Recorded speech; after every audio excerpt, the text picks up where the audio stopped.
প্রশ্নটা হচ্ছে সবার কাছে, আমরা যারা নতুন আছি বা যারা নতুন ভাবে বিজনেস করতে যায় তাদের আসলে ইনভেস্টমেন্টের ব্যাপারটা এত বেশি থাকে না। সো এইটা একটা ইস্যু, তারা কিভাবে গ্রো করতে পারবে, এটা সবার পক্ষ থেকে আমি করছি, ম্যাক্সিমাম যেটা হয় আর কি। সেকেন্ডলি হচ্ছে নতুনদেরকে কেউ স্টার্ট মানে বিশ্বাস করতে চায় না। আমি এটা বলছি, আমার নিজেরও একটা মার্কেটিং এজেন্সি আছে, যেহেতু আমাদের ভাইয়া আছেন এখানে মার্কেটিং এজেন্সি ডেভেলপ করছেন। আমি বিশ্বাস করি যে আমি ভালো একটা ফিডব্যাক পাবো যে আমাদের কি করা উচিত এবং কিভাবে আমরা নতুন হয়েও অন্যদের সহযোগিতা অথবা সহযোগিতা ছাড়া মানে এই সেক্টরে গ্রো করতে পারি এবং ক্লায়েন্ট অনবোর্ড করতে পারি। এটা নিয়ে যদি কিছু একটা সাজেশন আমাদেরকে দেন। আচ্ছা, আপনার মানে কোশ্চেনটা কি ক্লায়েন্ট অনবোর্ড করা নাকি কিভাবে আপনি শুরু করবেন সেটা?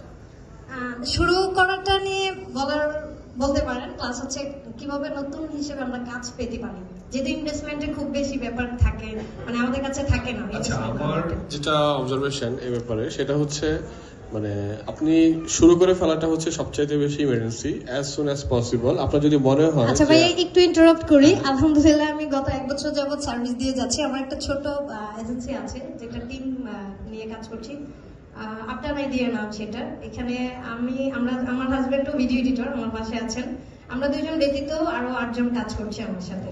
তো এই ক্ষেত্রে আমরা কি করতে পারি? আচ্ছা, এই ক্ষেত্রে আপনার আমি সবার পক্ষ থেকে প্রশ্নটা করছি, আশা করবো যে কেউ মাইন্ড করবেন না। আপনি বলেন এখন অ্যানসার থাকবে না। বিজনেসের প্রায়োরিটি হচ্ছে ক্লায়েন্ট। আপনার ক্লায়েন্ট অনবোর্ডিং এ ফোকাস করতে হবে এক নম্বর। ক্লায়েন্ট অনবোর্ড হয়ে গেলে তখন হচ্ছে আপনি রিসোর্স বিল্ড আপ করবেন।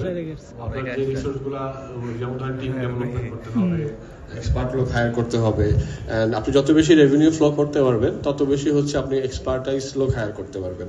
এখন ধরেন আমাদের মানে বিগিনিং এই যে সমস্যাটা হয় যে আমরা খুবই লো স্যালারিতে লোকজন হায়ার করতে হয়, এটা কারণ হচ্ছে আমাদের রেভিনিউ কম থাকে।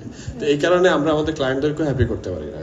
তো ক্লায়েন্টদেরকে হ্যাপি করতে হলে আমাদের রেভিনিউটা বাড়াতে হবে, আর রেভিনিউ বাড়াতে হলে আপনাকে যত বেশি সম্ভব হাই টিকেট ক্লায়েন্ট রিচ করতে হবে, আর আপনার সার্ভিসের কোয়ালিটিটা বাড়াতে হবে। এভাবে আপনি আসলে জিনিসটাকে বড় করতে পারবেন। থ্যাংক ইউ ভাইয়া, থ্যাংক ইউ সো মাচ।